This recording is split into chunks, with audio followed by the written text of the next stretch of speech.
कन्या राशि वाले बंधु, आप सभी का बहुत बहुत स्वागत है, हृदय से अभिनंदन है कन्या मंथन भिंड यूट्यूब चैनल में। तो कन्या राशि वालों, जरा ध्यान से देखिए, क्योंकि जो बातें हम आपको बताने जा रहे हैं वे आपको आने वाले समय और काल में बहुत बड़ी मुसीबतों से बचाने वाली हैं। क्योंकि 1 से लेकर 9 जुलाई के बीच आपके जीवन में आ सकती हैं 3 बड़ी समस्याएं, बाधाएं, और अगर आप इन समस्याओं के चक्कर में पड़ गए तो आपकी जिंदगी तो बर्बाद होगी ही, साथ ही साथ आपका परिवार, आपके प्रियजन जो आपके साथ सुखी होते हैं, दुखी होते हैं, वे बहुत अधिक दुखी हो जाएंगे, क्योंकि आपके ऊपर आफत आन पड़ेगी। जी हाँ बंधुओं, हम आपको बताने जा रहे हैं 3 ऐसी घटनाएं, साथ ही साथ हम आपको बताएंगे 5 सटीक भविष्यवाणियां जो आपके आने वाले समय और काल के ऊपर पूरी तरह से फिट बैठने वाली हैं।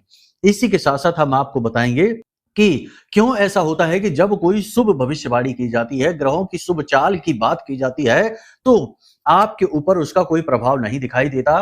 कोई चाहे लाख बताता रहे कि आपके जीवन में शुभ घड़ियां आ चुकी हैं, ग्रहों की चाल अनुकूल हो चुकी है, सब कुछ अच्छा होने वाला है, जैसा कि आपके जीवन में 9 जुलाई के बाद होने वाला है, तब भी आपके जीवन में कोई परिवर्तन क्यों नहीं आता है? क्यों आपके प्रयास सफल नहीं होते हैं, जबकि आप तो अपनी तरफ से पूरी तरह से साफ सुथरे हैं, मतलब कि आप ईमानदार हैं, मेहनती हैं, दूसरों का भला भी करते हैं, कभी किसी की गलत, किसी की बुराई नहीं करते हैं, फिर भी आपके जीवन में क्यों समस्या आती है? क्यों ग्रहों की अच्छी चाल का लाभ नहीं मिलता, किसी के आशीर्वाद का लाभ नहीं मिलता, पूजा पाठ अनुष्ठान का फल भी नहीं मिलता है? इसका बहुत बड़ा गहरा कारण है जो हम आपको बताने जा रहे हैं। इसी के साथ साथ आपकी कुंडली के अनुसार हम आपको बताने वाले हैं कि एक ऐसी बाधा होती है जो यदि आपकी कुंडली में बन गई तो निश्चित तौर पर आप लाख प्रयास कर लेना, आप कभी भी सफलता की सीढ़ियां नहीं चढ़ पाएंगे, और यदि चढ़ गए तो एकदम से नीचे आ जाएंगे, यानी कि बर्बाद हो जाएंगे। कुछ न कुछ ऐसा होगा जो आपकी समझ में बिल्कुल भी नहीं आएगा, इसके बावजूद भी आप इस समस्या को सहेंगे, इससे परेशान रहेंगे। आप पूछते रहेंगे अपने मन से लगातार कि आखिर मेरी क्या गलती है, मैंने तो कुछ गलत किया ही नहीं, मैंने तो हमेशा दूसरों का भला किया, खूब मेहनत की, सब कुछ अच्छा किया, तब भी क्यों हम यहाँ इस स्थिति में फंस गए? मतलब कि आज का यह जो कार्यक्रम है, ये ना केवल आपके लिए बेहतरीन मार्गदर्शक है, बल्कि उन प्रश्नों के जवाब देगा जिन्हें आप भी लंबे समय से पूछते चले आ रहे हैं, और आपकी राशि के जातक, आप जैसे ना जाने कितने लोग लगातार पूछे चले जा रहे हैं, लेकिन उनके जवाब नहीं मिल रहे हैं। ये जवाब आपको मिलेंगे। साथ ही हम आपको बताएंगे 3 ऐसे स्थान जिन पर आपको 1 से लेकर 9 जुलाई के बीच भूल कर भी नहीं जाना है, वरना आपका आने वाला समय इससे बुरी तरह से प्रभावित हो जाएगा। ठीक है? तो कुल मिलाकर कार्यक्रम जो है वह हो सकता है कि बहुत सारे लोगों को थोड़ा-सा नेगेटिव लगे, क्योंकि हम यहाँ समस्याओं की बात कर रहे हैं ना। समस्याओं की बात करेंगे, उनके समाधान की बात करेंगे, विपरीत परिस्थितियों की बात करेंगे। तो ऐसे में बहुत सारे ऐसे लोग हैं जिन्हें आनंद, मजे लेने की आदत होती है, जो जल्दी-जल्दी से जीवन में बहुत कुछ हासिल करना चाहते हैं और जल्दी में रहते हैं। ऐसे लोगों को लग सकता है कि यहाँ तो केवल नेगेटिव बात हो रही है, लेकिन यहाँ असली बात हो रही है। देखिए, जब जीवन में लाख प्रयासों के बाद भी कामयाबी ना मिले, जीवन में हर प्रयास असफल होता चला जाए, आपका बुद्धि विवेक भी काम ना करे, तो जरूर जीवन में किसी प्रकार का, या यूं कहे कि इस जीवन लीला में किसी प्रकार की बाधा है, कोई रोग है, और उसे यदि ना जाना गया, ना ढूंढा गया, और उसकी मुक्ति के लिए कुछ उपाय समाधान ना किए गए, तो जीवन भर की पीड़ा आपको उपहार स्वरूप मिल जाएगी। जी हाँ। अब ऐसे में कहें कि ये तो नेगेटिव बात है, इसकी बात क्यों कर रही हैं, अच्छी-अच्छी बातें करिए। तो ये तो वही बात हो गई कि जीवन में तूफान मचा है और हम आंखें बंद करके बैठ गए कि सब शांति छा गई। लेकिन ऐसा तो वास्तविकता में होता नहीं है। कहने का मतलब यह है कि जागरूक बनना होगा, कमियों को देखना होगा, नकारात्मकताओं को पहचानना होगा, उपाय समाधान भी करने होंगे, और मेहनत, प्रयास, कर्म, संकल्प सब कुछ अपने साथ लेकर चलना पड़ेगा। धर्म, आध्यात्म, भगवान और आशीर्वाद भी। फिर मिलती है कामयाबी, और ऐसी कामयाबी मिलती है जो कभी फिर हिलती नहीं है। जीवन भर के लिए स्थिर कामयाबी, पीढ़ियों तक जाने वाली, उसी कामयाबी की चर्चा आज हम करने जा रहे हैं। तो चलिए, उम्मीद करते हैं कि सारी बातें आप समझ रहे हैं। कार्यक्रम में अंत तक जरूर ठहरेंगे। आपके प्रश्नों के जवाब, गहरे जवाब, गूढ़ जवाब आपको इस कार्यक्रम में मिलने वाले हैं। तो बस तैयार हो जाइए मन की शंकाओं का समाधान करने के लिए। महामाई को याद करते हुए कमेंट बॉक्स में पूरे भक्ति भाव के साथ लिख डालिए, जय मां भद्रकाली, कृपा करो। महामाई निश्चित तौर पर आपके ऊपर कृपा कर चुकी हैं, जो हमने यह निश्चय लिया माई की अनुभूतियों के आधार पर कि आपको इस विषय पर बताया जाए, गहराई समझाई जाए, कारण बताए जाए, समाधान बताए जाए। तो बस माई को आभार व्यक्त करिए और भाव यदि गहरा है तो महामाई के लिए कमेंट बॉक्स में लिख डालिए कि मैं भी माई के परिवार का हिस्सा हूं। माता रानी आपको पूर्ण प्रेम आशीर्वाद देंगी। और यदि माई ने आपको अपनी गोद में उठा लिया, अपना लाड़ दुलार प्यार एक बालक की भांति आपको देना शुरू कर दिया, तो दुनिया की बड़ी से बड़ी शक्ति भी आपका बाल बांका नहीं कर पाएगी, याद रखना। तो चलिए बंधुओं, अपने मूल विषय को शुरू करते हैं। ध्यान से समझिए। प्यारे मित्रों, हमारे अत्यंत प्रिय और परम पूज्य अमिताचार्य जी के पास माँ बगलामुखी और माँ भद्रकाली की साधनाओं का वर्षों का अनुभव है और माता रानी की इनके ऊपर पूर्ण कृपा और सिद्धि है। आचार्य जी ने अपने सटीक कुंडली विश्लेषण और श्रेष्ठतम उपायों के माध्यम से हजारों लोगों के जीवन को खुशियों से भरा है। आचार्य जी का कुंडली विश्लेषण और उपाय करवाने का तरीका इतना अद्भुत है कि जीवन के हर एक दुख और कष्ट का कारण जड़ से ही समाप्त हो जाता है। फिर समस्या चाहे जैसी भी हो, कर्जा बहुत बढ़ गया हो, व्यापार चल नहीं रहा हो, बीमारियों में आप बर्बाद हो चुके हो, रिश्तों में प्रेम समाप्त हो चुका हो, या फिर नौकरी ही ना मिल रही हो, विवाह में देरी होती हो, कैसी भी समस्या हो, इन समस्याओं का कारण क्या है, कौन सी महादशा परेशान कर रही है, कौन सा दोष लगा हुआ है, सब कुछ आचार्य जी इतना सटीक बताते हैं कि वर्षों वर्ष के दुख कुछ ही दिनों में समाप्त हो जाते हैं। अगर आपके जीवन में भी कोई ऐसी संकट की घड़ी है तो यही सही समय है जब आप पूज्य आचार्य जी के हाथों से अपनी कुंडली का विश्लेषण करवाएं और वर्षों से चल रहे दुखों और संकटों के इस चक्र से बाहर निकल जाए। प्यारे मित्रों, अभी वीडियो में दिए गए नंबरों पर फोन करिए और अपनी कुंडली का श्रेष्ठतम आकलन करवा डालिए। जिंदगी बदलने का ये सबसे बड़ा मौका हाथ से मत जाने दीजिएगा। जय माई की। महामाई आपका कल्याण करे।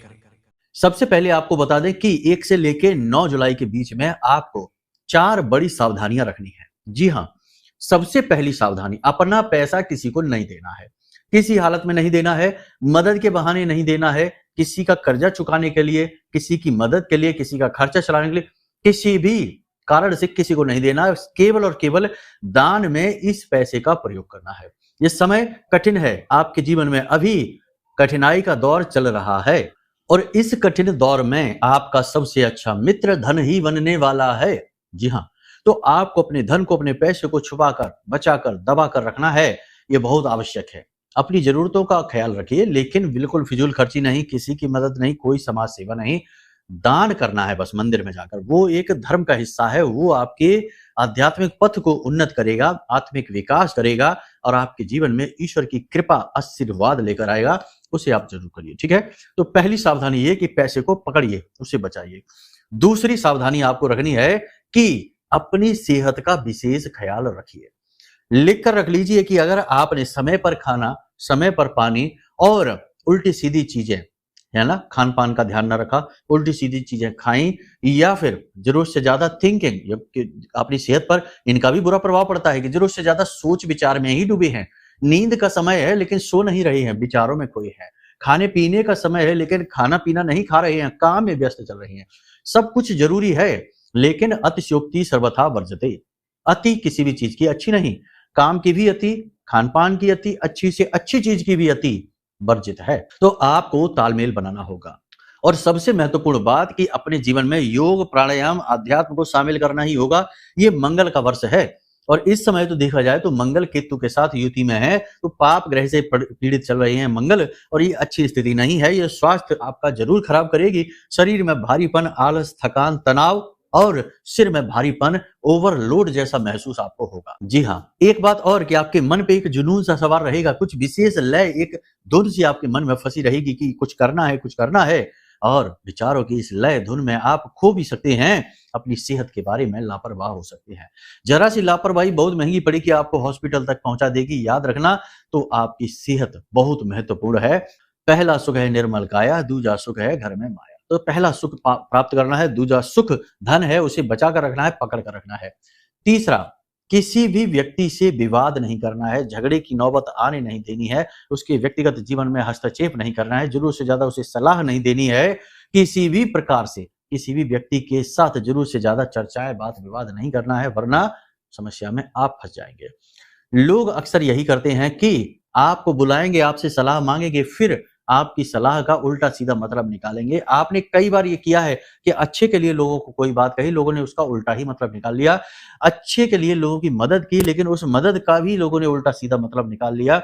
आपकी मेहनत, आपकी सलाह, आपकी मदद सब बर्बाद चली गई। तो अब इन चक्करों में आपको नहीं पड़ना है। थोड़ा-सा स्वार्थी बन जाइए, आत्म केंद्रित बन जाइए। ये समय आपके उत्थान का समय आ रहा है। अब आपको उठना है ऊपर और कामयाबी की सीढ़ियों पर चढ़ना है। इसके लिए केंद्रित होना बेहद आवश्यक है। इसी के साथ-साथ अगली सलाह हम आपको यहाँ पर ये देंगे कि जितना हो सके उतना विचारशील बनिए, चिंतन करिए, चिंता न करिए। आत्म केंद्रित होइए, अपने फोकस को बढ़ाइए। अभी आपके मन में चंचलता बहुत अधिक है, विचारों की अधिकता है, उथल-पुथल है, एकाग्रचित्तता की कमी है। निर्णय लेने की क्षमता इससे प्रभावित हो रही है, स्वास्थ्य भी आपका गिर रहा है, मन में बेचैनी, तनाव बढ़ता जा रहा है और आप स्थिरता से अस्थिरता की ओर गमन कर चुके हैं। अब जरूरत है मन को फिर से शांत करिए, एक जगह पर फोकस करिए। जीवन जीने के तरीके क्या हैं आप समझिए। आपको अगर जीवन में कामयाब होना है तो सबसे पहले क्या पहले करना है, यानी आज किस चीज की सबसे अधिक जरूरत है, बस उस पर ध्यान लगाइए। कल के बारे में भी विचार करिए कि कल आप क्या काम करेंगे, लेकिन परसों और उसके बाद वाले प्लान जो है ना, उन्हें बस प्लानिंग में ही रखिए। उनके बारे में ज्यादा विचार ना करिए, ज्यादा सोचिए नहीं। केवल जो सबसे महत्वपूर्ण है और आज के लिए करना है उसे एक टास्क की तरह करिए और उसे पूरा करने के बाद फिर दूसरा काम, फिर दूसरा पूरा करने के बाद तीसरा काम, यानी स्टेप बाय स्टेप जीवन में आगे बढ़ेंगे तो दिमाग पर ओवरलोड नहीं होगा, विचारों की अधिकता नहीं होगी। ये बहुत आवश्यक है आपके लिए। आप एक भावुक इंसान है, आप भावनाओं में बह जाएंगे तो अपना नुकसान बहुत अधिक करवा बैठेंगे। ज्यादा विचारशीलता आपके लिए ठीक नहीं है, मन आपका विचलित हो जाएगा। ठीक है। एक बात और यहाँ पर हम आपको बताएंगे कि आपके आसपास या समाज में ऐसे कुछ लोग हैं जिनकी नजर में आपकी छवि थोड़ी सी निगेटिव है, नकारात्मक छवि है और ये बात आप जानते भी हैं। तो उनके सामने अच्छे बनने की कोशिश न करिए, आप समय और ऊर्जा को बचाइए। हर एक के सामने आप अच्छा बने ऐसा कोई आवश्यकता नहीं, सबके लिए आप अच्छे नहीं हो सकते हैं। जिसको जो सोचना है सोचने दीजिए, आप अपने लिए अच्छा बनिए, अपने ऊपर फोकस रखिए, अपने काम पर केंद्रित रहिए, दुनियादारी के बारे में ज्यादा विचार ना करिए और बिना मांगे किसी को भी कुछ भी ना दीजिए, चाहे वो सलाह हो, चाहे पैसा हो, चाहे जरूरत की कोई चीज हो, बिना मांगे किसी को ना दीजिए, क्योंकि आपकी अच्छाई का अक्सर लोग नकारात्मक परिणाम निकालते हैं, नकारात्मक फल आपकी अच्छाई लेकर आती है। तो इसमें आप सावधान रहिए। इन चीजों का विशेष ख्याल आपको रखना है। अब हम आपको बताते हैं कि क्यों ऐसा होता है कि कोई भी उपाय, क्रिया या कोई भी ग्रह गोचर, ज्योतिषीय गोचर आपके ऊपर शुभ फल नहीं देते हैं। अक्सर लोग हमसे यही शिकायत करते हैं, क्योंकि हम लोगों की जब बात करते हैं, जब मीटिंग होती है हमारी उनकी कुंडली के आधार पर, उनके घर के वास्तु के आधार पर, फोन पर सामने आकर बात होती है लाइव, तो उस समय लोग हमसे यही प्रश्न पूछते हैं कि गुरुजी, हमारी कुंडली में तो आपने कहा कि अच्छा है, अभी इस समय गोचर अच्छे चल रहे हैं, फिर भी हमें कुछ अच्छा महसूस क्यों नहीं हो रहा है। और कुछ लोग ऐसे हैं जो ये कहते हैं कि हम पिछले 15 सालों से, पिछले 10 सालों से लगातार डाउनफॉल में जा रहे हैं, बर्बाद होते जा रहे हैं, समझ में नहीं आ रहा। तो ये कोई ग्रहों का दोष नहीं है। ग्रहों के दोष होते तो ग्रह तो अपनी चाल बदलते रहते हैं। शनि भी सबसे धीमा है, वो भी 2.5 वर्ष में अपनी राशि परिवर्तन कर लेता है। तो फिर ऐसा नहीं होता कि लगातार जीवन में अगर डाउनफॉल आ गया या इंसान बढ़ ही नहीं पा रहा तो क्या है इसका कारण। सबसे बड़ी बात याद रखिए कि इस संसार में लोग अपने दुख से दुखी नहीं हैं, दूसरों के सुख से दुखी हैं। और आप जैसे भोले भाले लोग जो अपने मन के विचारों को स्पष्ट तरीके से लोगों के सामने बता देते हैं, अपनी राज, अपनी खुशियां, अपनी सारी बातें लोगों के सामने शेयर कर देते हैं। अब यहाँ पर हम बाहर दुनियादारी के लोगों की बात नहीं कर रहे, आपके अपनों की ही बात कर रहे हैं। आपके रिश्तेदार, आपके परिवार के लोग, आपके मित्र यार, जिनसे आप खुलकर अपनी चीजें शेयर करते हैं, उन्हीं में आपसे जलने वाले लोग भी हैं। अब आज के समय में आप समझिए कि ये मोबाइल का युग है, टेक्नोलॉजी का युग है। इस युग में हर काम मोबाइल की ताकत से हो रहा है। बड़े बड़े उद्योग धंधे, व्यापार मोबाइल से चल रहे हैं। तो ये तंत्र मंत्र ने भी एक नया रूप ले लिया है। मोबाइल के द्वारा तंत्र होने लगे हैं। फोटो शेयर कर दी जाती है और अनुष्ठान के द्वारा, तांत्रिक क्रियाओं के द्वारा इंसान को बांध दिया जाता है। छोटी सी एक सामग्री दे दी जाती है, किसी का बाल, किसी का नाखून या फिर थोड़ा सा चांदी का बुरादा होता है, वो छिड़क दिया जाता है। कहने का मतलब यह है कि इस प्रकार का बंधन और तंत्र हो जाता है कि इंसान को कभी पता नहीं चलता कि उसके साथ क्या हो गया। बस उसका बुरा समय शुरू हो जाता है और जो कभी खत्म ही नहीं होता, ऐसा बुरा समय आ जाता है। तो अब ऐसे बुरे समय से यदि आप जूझ रहे हैं और हर एक भविष्यवाणी गलत साबित हो रही है और लाख प्रयास के बाद भी आप आगे नहीं बढ़ पा रहे हैं, तो 100% इस प्रकार का बंधन, तंत्र, क्रिया, नकारात्मकता आपके ऊपर कर दी गई है। अब समय है कि जागरूक बन जाइए, एक बात और हम आपको बता दें कि जिसके ऊपर इस प्रकार का तंत्र किया जाता है, जिसके ऊपर इस प्रकार के बंधन किए जाते हैं, उस इंसान से अगर कोई आकर कहे भी कि तुम्हारे ऊपर ये हो चुका है, तो उसे इस बात का विश्वास नहीं होता है। वो इन बातों को सिरे से नकार देता है, झुठला देता है। यही तो है उसकी परेशानी और बर्बादी का कारण, क्योंकि जिस दिन वह इस बात को मान लेगा, स्वीकार कर लेगा, उसी दिन से इन चीजों का अंत होना शुरू हो जाता है। इन चीजों में यही आन होती है, यही खोट होती है। तो सबसे पहले तो आप अपने जीवन के पूरे पूरे परिदृश्य को अच्छी तरह से देखिए, समझिए, आकलन कीजिए, और अगर आपको लगता है कि हाँ, सचमुच में आपने अपने जीवन में जो भी कुछ किया है, मेहनत की, संघर्ष किया, पैसा लगाया, व्यापार किया, सब डाउनफॉल में चला जा रहा है, या आप एक जगह पर फंस चुके हैं, स्टक हो गए हैं, आगे बढ़ ही नहीं पा रहे हैं, लाखों प्रयास, पैसा, धन दौलत सब लगा दिया, लुटा दिया, उसके बाद भी, तो आप समझ जाइए कि ये बंधन है।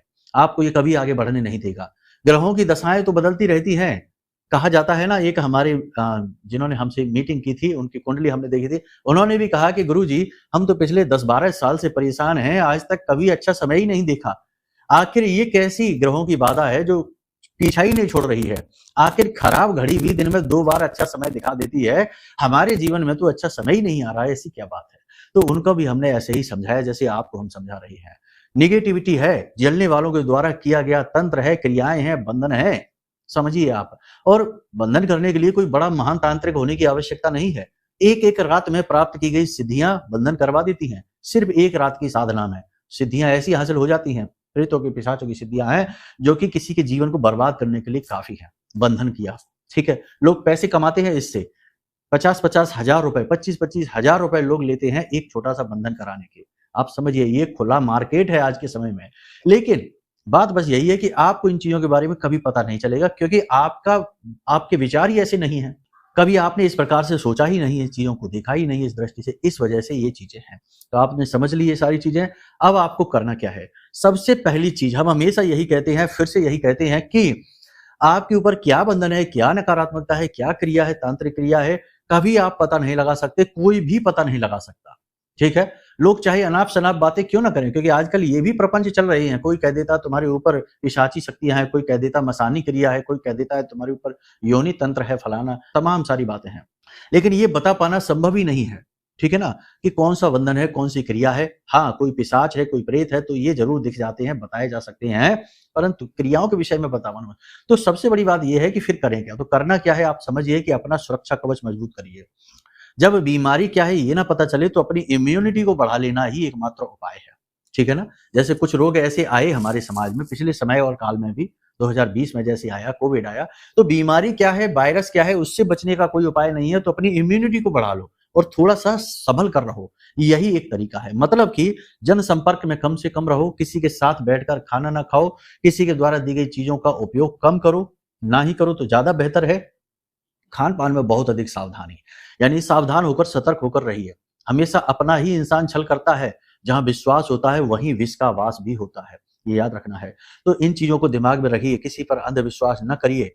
अपनी गुप्त और जो ज़रूरी बातें हैं ना, वो किसी के साथ यूँ ही शेयर ना कर दिया करिए, ठीक है? तो ये हो गया पहला।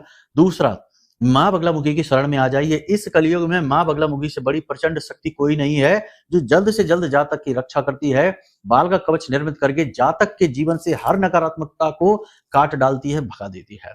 और ये बाल का कवच ना केवल जातक बल्कि उसके पूरे परिवार की सुरक्षा करता है। और इस कवच को भेद पाना ब्रह्मा, विष्णु, महेश के बस की भी बात नहीं। त्रिदेव भी इसे भेद नहीं सकते, भूत प्रेतों की तो बात ही क्या है। ठीक है? तो इस कवच का निर्माण आपको स्वयं अपने लिए करना है। कैसे करना है? ध्यान से समझिए। माई का विशेष कवच है, कवच पाठ है। 39 श्लोकों का यह कवच पाठ है, इसे आपको प्रारंभ करना है। अब ये आप कैसे करेंगे? इसे आपको यदि प्राप्त करना है तो सरल है कि वीडियो में नंबर हमने दिए हैं, इन नंबरों पर फोन करिए। हम आपको माई की फोटो, ठीक है, माई के विग्रह की फोटो भेजेंगे। दूसरा, आपको हम चालीसा भेजेंगे माई का, माँ बगलामुखी का। तीसरा, आपको कवच पाठ भेजेंगे। चौथा, माई की आरती। प्रतिदिन आपको माई की आरती करनी है, गाय के घी का दीपक जला के आरती करनी है। फिर उसके बाद आपको कवच पाठ करना है, फिर आपको चालीसा करना है। बस इतना सा काम में आपको मुश्किल से 15 मिनट लगेंगे प्रतिदिन के। 15 मिनट से का ये काम आपको प्रतिदिन कर लेना है। जो भी व्यक्ति माँ का कवच पाठ करता है, उसका फिर बाल विवाह का नहीं होता। और यदि माई का आपको विशेष लाभ प्राप्त करना है, तो माई का एक विशेष 36 अक्षरी स्तंभन मंत्र है।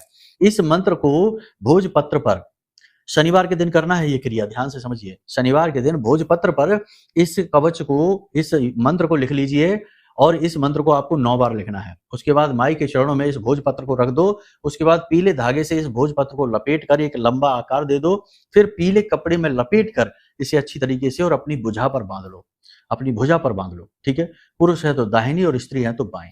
भुजा पर इस मंत्र को बांध लो और उसके बाद प्रतिदिन माई का कवच चालीसा आरती करिए और बस फिर बेफिक्र होकर दुनिया में घूमिए। हर प्रकार का नकारात्मक तंत्र आपसे दूर हो जाएगा और आपकी तरक्की उसी दिन से, जिस दिन से आप इसे बांधेंगे अपनी भुजा पर और माई का कवच पाठ शुरू करेंगे, अगले दिन से ही उसका परिणाम आपको महसूस होगा, उसी पल से परिणाम महसूस होगा। बहुत सारे लोगों ने तो यहाँ तक भी कहा कि गुरुजी जब हमने ये बांधा अपनी भुजा पर तो हमें ऐसा लगा जैसे हमारे शरीर में कपकपाहट सी हो रही है और रोंगटे से खड़े हो रहे हैं। ऐसा भी बहुत सारे लोगों ने हमसे कहा। जागृत मंत्र है, ये सिद्ध मंत्र है, ठीक है। इसमें गुरु की मेहनत लगी है तो इसका सम्मान करना है और पूरे भाव के साथ इसको प्रयोग करना है। विशेष विधि के बारे में जानना है तो वीडियो में नंबर दे रखे हैं, इन पर फोन कर लेना। सारी जानकारी आपको हम आपके व्हाट्सएप नंबर पर फ्री में भेजेंगे, पैसा नहीं लगेगा, ठीक है। तो ये सारी बातें हो गई। अपनी सुरक्षा घेरा मजबूत कर लीजिए। अब ये सारी बातों को आप अपने जीवन में उतारिए, इससे आपका उद्धार होगा। समय परिस्थिति का ध्यान रखते हुए जो व्यक्ति चलता है वह चोट कभी नहीं खाता, वह आगे ही आगे बढ़ता जाता है, ठीक है। अपनी नीयत को साफ रखिए, कर्मों का ध्यान रखिए, चिंतन करिए, मंथन करिए, चिंता न करिए और दुनिया की कोई परवाह न करिए कि कोई क्या कहेगा, क्या सोचेगा, क्या करेगा, ठीक है। आप अपने आप पर विश्वास रखिए, अपने भगवान पर और अपने माता पिता पर। उम्मीद करते हैं सारी बातें आपने समझ ली हैं। अब यदि कुंडली का भी विश्लेषण कराना है, क्योंकि आपकी कुंडली के रहस्य आपके सामने तभी आएंगे जब आप अपनी कुंडली दिखाएंगे, तो कुंडली का भी विश्लेषण यदि कराना है तो कोई बात नहीं, नंबर वीडियो में है, इन नंबरों पर फोन करिए। आपकी कुंडली का श्रेष्ठतम आकलन करके हम आपको आपकी कुंडली दे देंगे और सटीक उपायों के साथ। फिर तो समस्या बाधा सब समाप्त है, वो माई तो है ही फिर आपकी रक्षा करने के लिए। उम्मीद करते हैं सारी बातें आपने समझ ली हैं। आज के इस कार्यक्रम को यही विराम देते हैं। हमेशा हंसते रहिए, मुस्कुराते रहिए, सकारात्मक रहिए। महामाई पर अपनी आस्था और विश्वास जरूर बनाकर रखिए, क्योंकि आपका उद्धार तो वहीं से होना है। तो प्रेम से बोलिए जय माई की। हमारे प्रिय और परम पूज्य आचार्य जी ने अपनी साधनाओं के अनुभवों पर आधारित शक्तिशाली उपाय और क्रियाओं के माध्यम से हजारों लोगों के जीवन को पूरी तरह से बदला है। आचार्य जी के द्वारा बताया गया हर एक उपाय इतना सटीक और कारगर होता है कि जो भी इसे पूरे भाव के साथ कर लेता है उसे साक्षात महामाई की कृपा और आशीर्वाद प्राप्त हो जाती है। इसलिए निसंकोच इन उपायों को पूरे भाव के साथ करिए, आपका कल्याण होगा। जय माई की।